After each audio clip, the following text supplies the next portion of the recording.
You know, in medicine, when you say hepa means liver. Itis means inflammation. Okay, yes.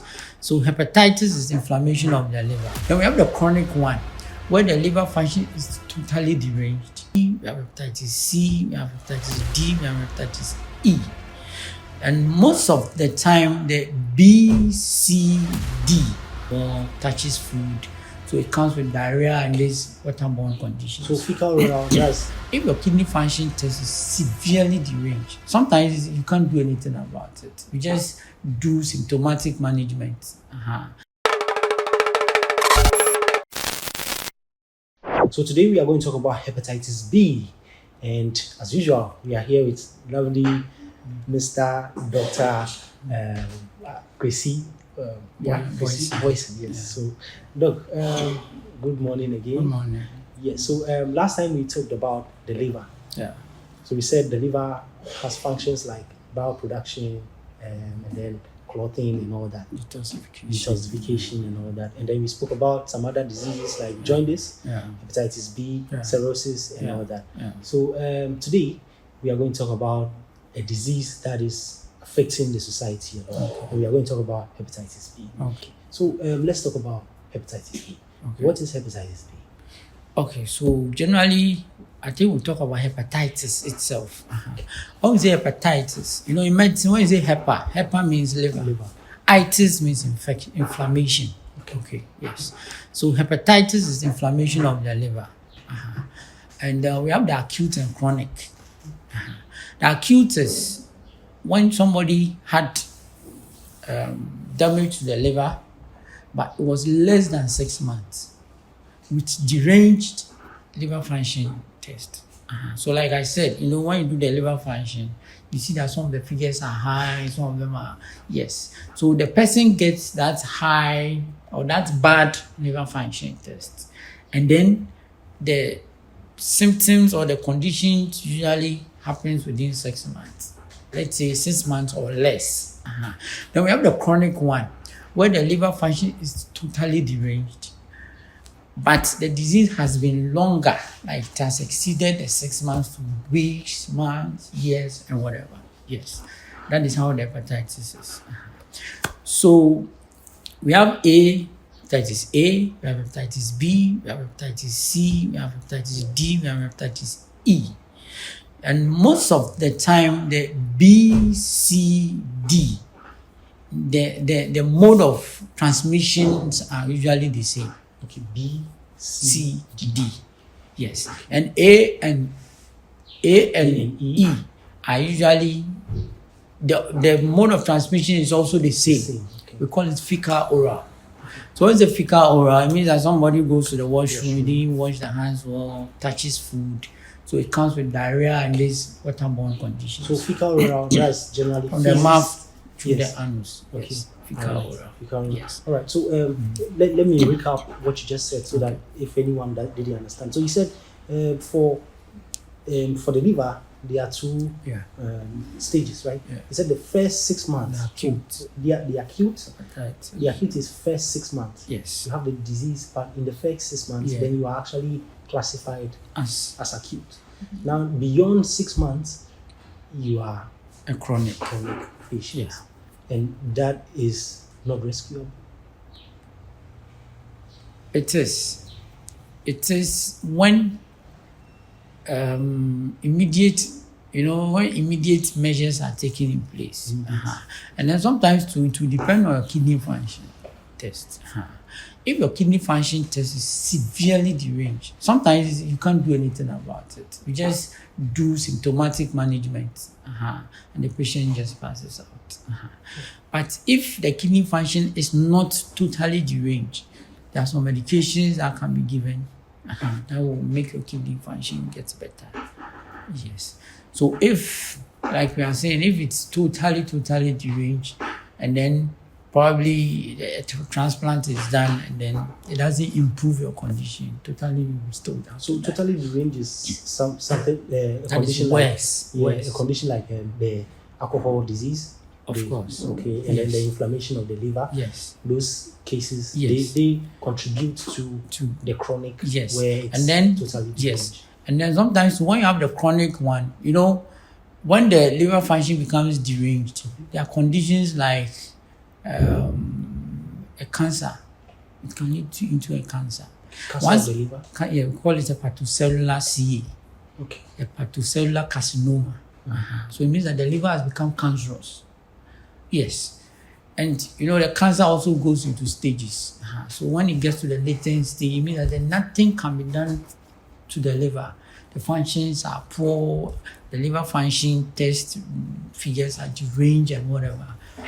There's nothing much you can do. And for us to rescue that person, it's only through transplant. Yes. For this person, it will be only through a transplant. transplant. When you have the liver cancer. Yes.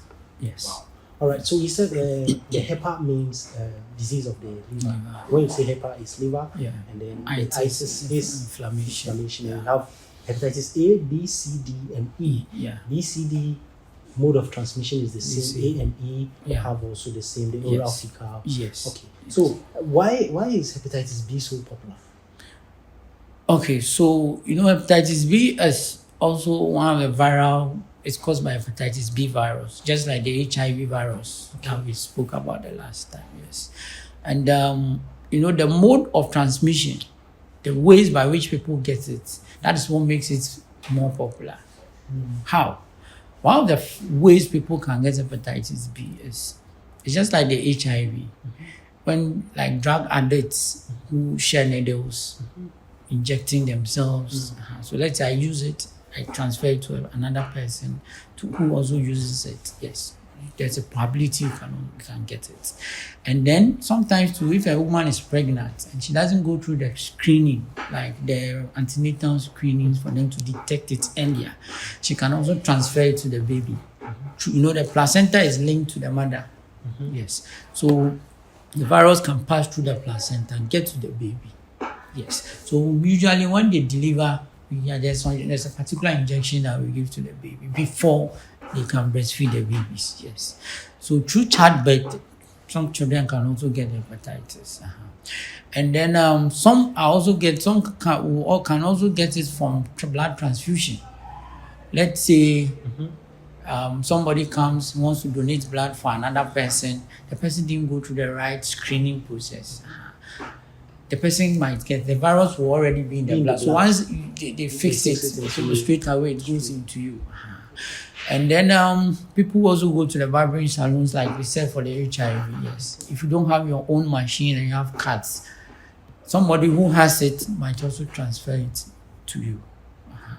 And then most likely in hospital settings too, some of the health workers also get it. Yes, let's say somebody gets a needle injection with an infected person, the person might also get it. And then if you have unprotected sex from somebody who also has it, you can get it. And when you come in contact with fluids, vaginal fluid, saliva, and the rest, it's also predisposes. For this one, I know that sweat. Yes, sweat, saliva, yes, breast milk, and the rest. Yes, they all predispose. The difference is HIV is not transmitted through sweat.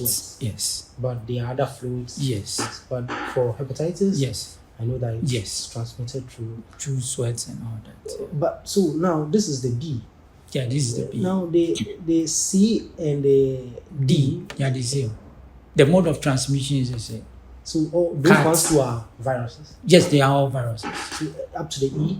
Yes. The E and then A are also viruses. Yes. Okay. But they are more fecal oral route. Okay. Yes, their mode of transmission is quite different from. So like you go wash your hands and all those ones. Yes. Okay. But then when we are talking about these ones, we are talking about all these ones have similar mode of transmission. Apart from even mode of transmission, they have similar symptoms. Yes, they have similar symptoms. Similar yes. Yes. All right. So hepatitis B.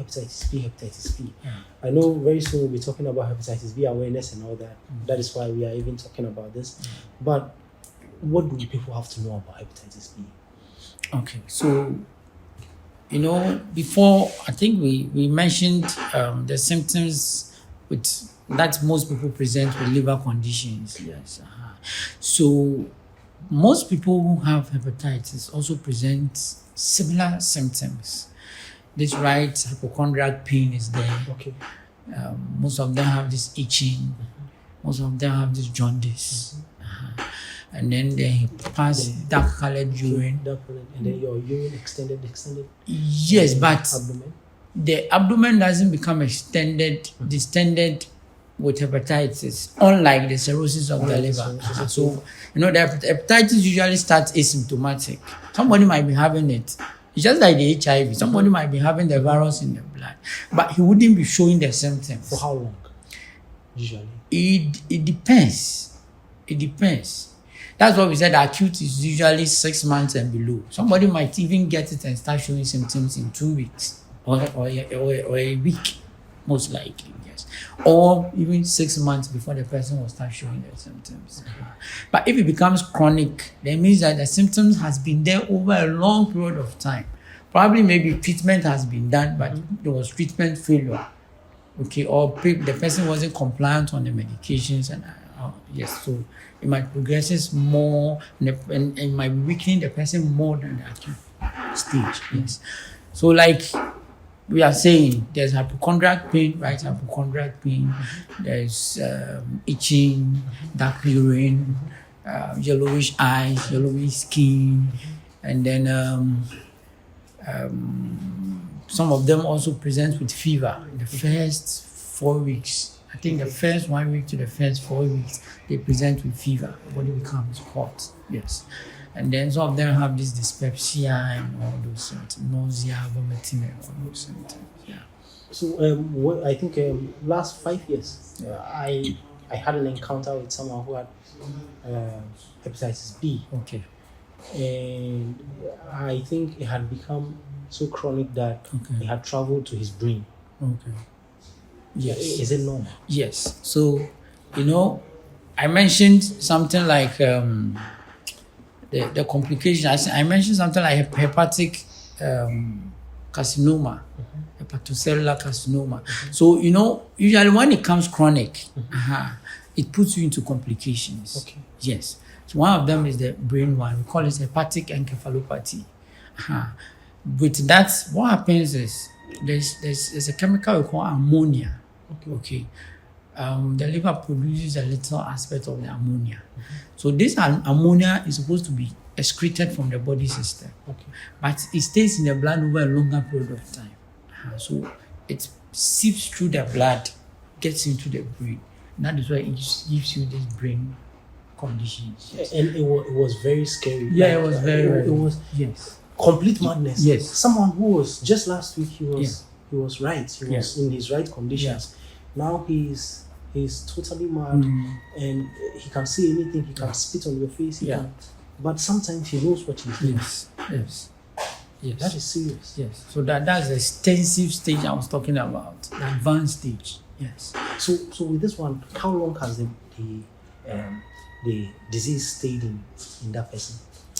It depends. We have individual differences. Okay. So somebody might have it at that stage. A person might die, let's say, in 1 week or 2 weeks, 6 weeks, depending on how fast and how damaging the disease is in the brain. Somebody might get it in the brain, be showing the symptoms, all right, but it might not progress. It might be progressing slowly. Another might get it, and then the progression will be so fast that the brain will just get severely damaged, and that will be it. Okay. Yes. So when we are talking about symptoms of the hepatitis, you are talking about you said the brain, the brain damage. You said there's dyspepsia, right? Or dyspepsia. Yes. The heart burns and all that. Yeah. And the other ones, you said for this one, you said the standard is not normally common. Yes. Not normally common. Yes, but the urines are dark. Eyes are yellow. Urine is yellow.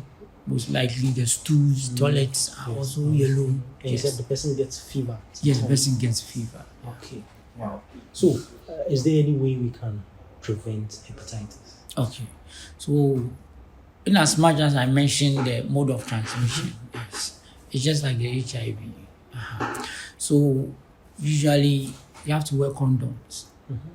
If you're having unprotected sex with somebody who has hepatitis. And then most of people or drug addicts who share needles need to desist from sharing those needles as well. Yes. And then when you go to the barbering shop, you need to have your own machines when you go to the barbering shop. And then most of the times it's sometimes happens in our setting. If you're managing a patient who has this hepatitis and you come in contact with the blood or fluid or whatever, you're supposed to do proper hand washing. You're supposed to wash your hands very well. Yes. And then most of the times too, when you start showing the symptoms and the rest, you need to go to the hospital for them to screen you and then put you on medications. Yes. Luckily for hepatitis B, people have the hepatitis B and then we put them on medications as well. Yes.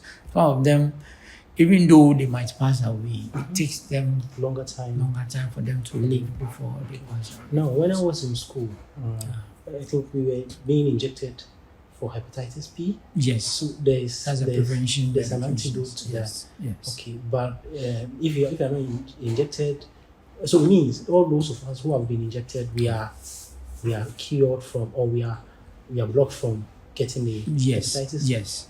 That's it. Yeah. So normally what happens is it goes through. There are some number of periods that you go through the injection. I think you do it first 1 month, you repeat the dose in the next 1 month, then you repeat the next one in the next 3 months, 6 months. Then the booster is the last shots that you take, and that one is 10 years. So some people take the first 1 month, the first day, repeat it 1 month, do it 3 months, do it 6 months. So after 10 years, when you do the 6 months, it means that it's going to take you for 10 years. After 10 years, then you can take the booster. That's for life. But most of the times, when the children are giving birth to, some of them are immunized. They go through the immunization process. So it's mostly in your system for a period of time, I think about 7 years or so, then you start taking the shots. So the shots basically protects you. So once you have the shots, it's not likely the disease will get into your bloodstream. Yes. For the medicine is already in your bloodstream. So it's already working as well in your bloodstream. So you can't get it. So for the 7 diseases that kids are actually immunized, yes, polio and all that, hepatitis B is part. Yes. Okay, so after 7 years or so, then you start a shot. Start another shot. Okay, well, all right. So so far that is it. Now, so I'm still thinking about why hepatitis. Why not hepatitis C being popular? Why so much of B? Okay, so most of the times, like Europe, when you go to Europe, the C's are not too common. They are not common. Yes, they are not too common. C and D are not too common. Most of the time, it depends on the geographical area. Okay. Yes. But the B's are very common internationally. Yes. I think I read a journal where I think it's WHO journal where I think the whole world is around 95 million people. Yes, who have the hepatitis. They are staying with hepatitis. Who have gotten it through the screenings and all those things. Yes. I think Europe, I think the Americans have the lowest. They have about 5 million people having the hepatitis. Europe is around 11 million. Africa is around 95 million. 95 million. Yes. And the whole world is, I think, about 1 point something billion or so. Yeah. So it means a lot of people in Africa are living with and even the European areas, the Asian areas, they all have the disease condition. So it's a disease of more attention. You need to give in more attention to it. Yes. Yeah, because it kills faster. Yeah, than even the HIV. Yes, I get, because I've actually had a first time encounter with someone like that. The person died within 6 months. Yeah. Straight from the first week he got it to, like, is it 6 months was even too far? Yeah. And it was fast, like the progression from this one tummy pains, this one heartburns, and then they sent him to hospital. The next week he came, he was actually in the madness stage. He was mad, he was spitting, he was doing all these things. The next time he's there. Straight. Wow. So Doc, this one we thank you a lot for this time around. I think during the World Hepatitis Day too, we'll come and do something short. Okay. At least to reinforce the idea that yes, we have to protect ourselves from hepatitis. So thank you a lot, Okay. and we thank you. So, guys, this is our episode on hepatitis, and we spoke about hepatitis A, B, C to E, and they said A and E is through oral fecal. That's from stool to the mouth through that cycle. B, C, D is through the normal HIV mode of infection. So, once again, this is sponsored by Co Clinic, your number one and trusted clinic when you come to Kaswa and its environment. All right. So, this is also sponsored by Day Spring Water, one of the best drinking water available, and also Valdelis Multimedia. So, these are our sponsors for these episodes, and we'll come to you next week with something more interesting. So stay tuned. But this time, before we go, let me ask you our random question. Look, do you believe in love? Yes. It took you so long. Okay. Have you been heartbroken before? Yes, I have. Okay. But I quickly overcame it. Okay. Yes. And you still believe in love? I still do. You know, when you love somebody, you use your brain, Okay. use your heart together. If you are using the heart alone and it's broken, the brain might not be able to reason. Yes. But you know, when I had it through my heart, I thought that, well, after all, life still goes on. You know, yes. Maybe it's even in a good interest that such things should happen. Yeah. So once I was able to think through and I realized that life goes on, I was able to overcome it and I was okay with it. Yeah. Thank you very much. Okay. All right. So thank you very much. This is the end of our episode. Thank you.